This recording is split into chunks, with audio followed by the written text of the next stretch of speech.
Vous serez tous d'accord avec moi que les jeux sont créés pour plusieurs raisons, et cela dépend du contexte. Parlons des jeux de divertissement. Il y en a qui permettent aux gens de s'amuser, d'autres de se détendre et même de s'évader de la réalité. Bien évidemment, d'autres encore sont conçus pour apprendre des choses de manière ludique. Par exemple, les jeux éducatifs pour enfants ou les simulateurs de vol pour les pilotes. Bref, le jeu permet de rassembler les gens, que ce soit en famille, entre amis ou en ligne, et de partager un moment. Ok, et si je vous disais qu'il existe un jeu bien plus qu'un simple jeu? Je vous laisse deviner, c'est un jeu connu par beaucoup d'entre vous qui est souvent associé à une augmentation du quotient intellectuel. Voici les échecs.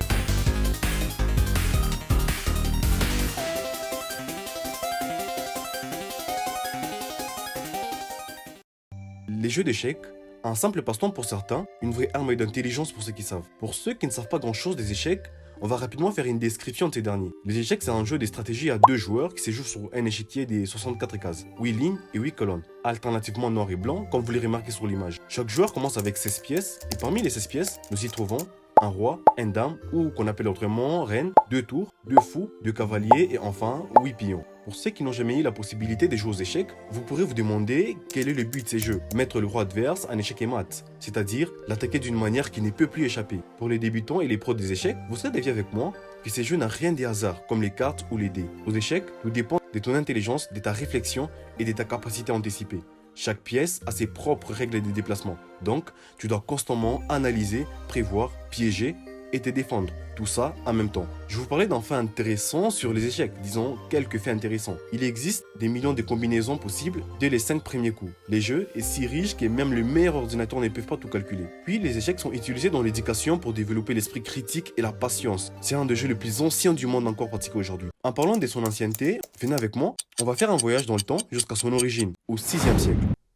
Je tiens à vous préciser que les échecs ne sont pas nés d'un seul homme, mais d'une civilisation entière. L'apparition de ces jeux remonte à l'Inde du 6e siècle, à une époque où les rois formaient leurs généraux, non pas sur les champs de bataille, mais sur un plateau de bois. Ces jeux s'appelaient Chaturanga, et je suppose que je prononce bien le nom. Ce qui signifie les 4 divisions de l'armée, qui sont infanterie, cavalerie, éléphant et chars. Les ancêtres de nos pions, cavaliers, fous et tours.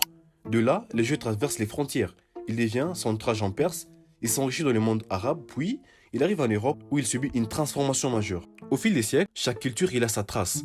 Les règles qui évoluent, les pièces changent de nom et la stratégie se complexifie. Et ce n'est qu'au 15e siècle que naissent les échecs modernes, c'est que nous connaissons aujourd'hui. Un jeu d'empire devenu un langage universel. Des palais royaux au café populaire, des guerriers indiens au génie moderne, les échecs ont survécu au temps, aux empires, aux révolutions. Ce n'est pas qu'un jeu, c'est un héritage du monde entier.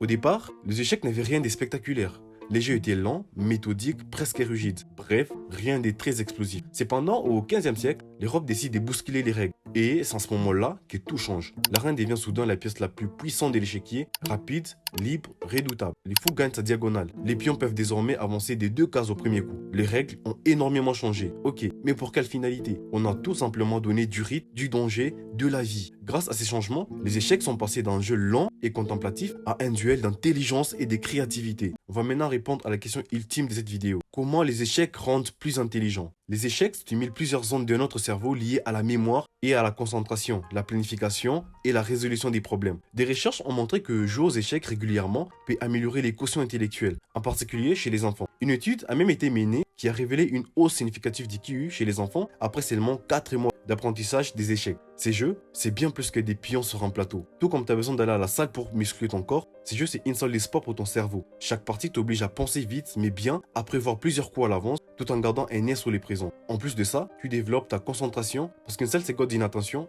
et c'est fini. Échec et mat. Ces jeux, c'est bien plus que des pions sur un plateau. C'est une salle de sport pour ton cerveau. Car quand tu joues, tu muscles ta mémoire, tu apprends à reconnaître des schémas, anticiper des pièges, à retenir ce qui fonctionne. Ce qui te permet de travailler ta logique, ton esprit critique, ta capacité à résoudre des problèmes. Et surtout, tu apprends à gérer ton stress. Parce qu'aux échecs, t'as pas droit à l'erreur. Sinon, échec et mat. Et tu sais, le plus beau dans tout ça, tu ne combats pas seulement un adversaire.